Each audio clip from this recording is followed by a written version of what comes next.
Halo, selamat datang kembali di my YouTube channel @obrolan Mandarin. Masih bersama saya, Karin Lause, yang akan menjelaskan tentang materi-materi dasar bahasa Mandarin. Oke, sesuai janji Lause sebelumnya, Lause akan menjelaskan tata bahasa atau yang disebut dalam bahasa Mandarin adalah yifa.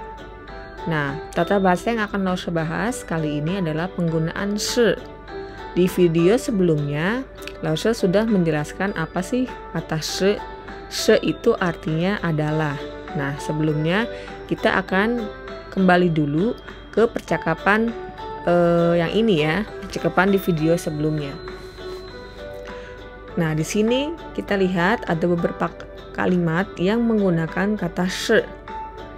Ni shi na guo ren.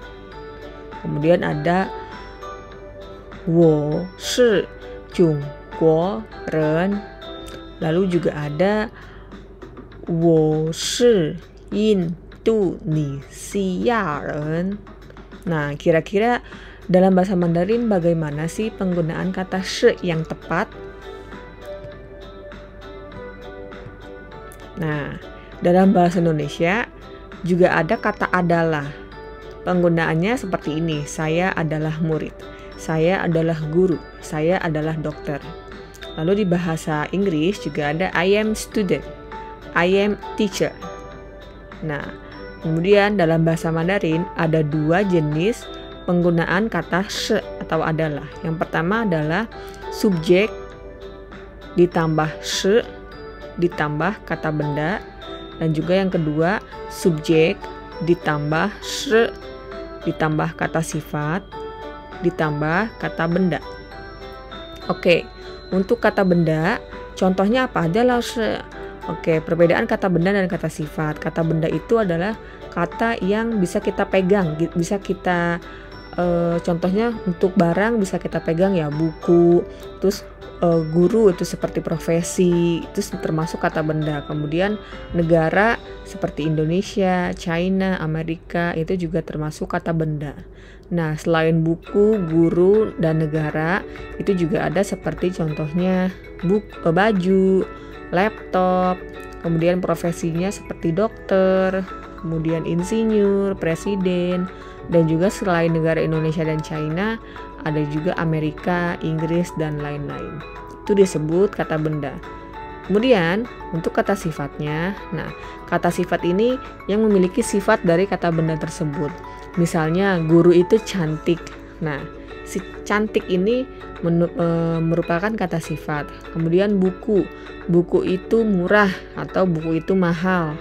Nah, murah atau mahal ini termasuk kata sifat. Kemudian negara itu kata benda dan kata sifatnya apa? Misalnya negara besar, negara kecil gitu. Negara yang luas, negara yang sempit. Luas, sempit, besar, kecil itu termasuk kata sifat. Jadi sudah bisa dibedakan ya, apa sih kata benda dan apa sih kata sifat.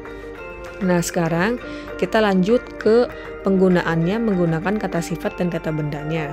Nah, contohnya untuk subjek plus shi plus kata benda itu seperti ini. Wo itu kan artinya saya. Shi itu adalah. Chungguo kemarin kita sudah belajar artinya adalah negara China atau Tiongkok. Kemudian ren itu orang. Berarti artinya saya adalah orang Tionghoa. Ya, di sini jelas subjek plus shi plus kata benda. Saya adalah orang Tionghoa. Lalu berikutnya subjeknya ini shi, kemudian kata bendanya ini ren, artinya adalah Anda atau kamu adalah orang Indonesia. Lalu yang terakhir, contoh berikutnya adalah subjeknya ta, dia. Di sini adalah dia laki-laki ya. Kemudian shi, lalu kata bendanya di sini negara Inggris. Ingguoren, dia adalah orang Inggris. Oke, lalu lanjut ke penggunaan shi yang kedua. Itu ada subjek plus shi plus kata sifat plus kata benda. kata sifat itu tadi saya sudah sebutkan seperti cantik, murah, baik, buruk, itu merupakan kata sifat. Besar, kecil. Nah, contohnya di sini subjeknya ta shi hao ren ma, subjeknya ta, kemudian shi. Nah, kata sifatnya di sini adalah hao. Hao itu artinya baik atau bagus. Dan kata bendanya di sini adalah ren atau orang. Jadi kalau hao ren itu diartikannya bukan baik manusia atau baik orang, tapi kebalikannya artinya orang yang baik. Jadi ta shi hao ren ma, apakah dia orang yang baik? Ma ini merupakan kata tanya ya, yang artinya apakah. Kemudian selanjutnya adalah Inguo, Inggris, subjeknya shi. Kata sifatnya xiao. Kata bendanya guojia. Guojia nih negara juga ya, sama artinya ma, apakah. Berarti ini Inggris adalah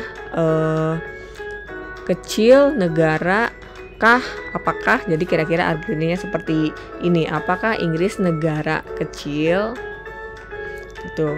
Lalu selanjutnya Jungguo shi. Tak ini adalah kata sifat artinya besar. Guojia itu negara, berarti Cina adalah negara yang besar. Nah, perbedaan dari dua dan satu kalimat ini adalah dia sama-sama pakai she di depannya ya. She.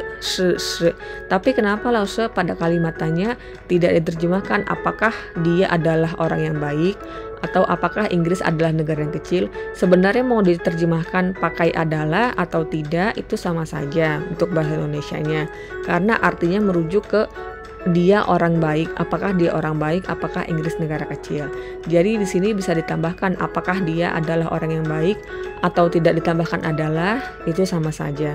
Tetapi pada kalimat pernyataan ini China adalah negara yang besar, kata she di sini harus diterjemahkan menjadi bahasa yang baku. China adalah negara yang besar. Oke. Kira-kira seperti itu ya penjelasan dari Lause tentang tata bahasa shi. Selanjutnya kita akan Lause akan menjelaskan lagi tata bahasa yang lain, tapi sebelumnya kita akan memaparkan lagi tentang perkenalan ini lebih dalam di video berikutnya. Oke, sekian penjelasan dari Lause. Semoga video ini bermanfaat untuk kalian yang sedang mendalami bahasa Mandarin. Jangan lupa subscribe channel YouTube @obrolan Mandarin agar terus mendapatkan update-update materi dari Lause. Sekian, terima kasih. 谢谢大家，再见。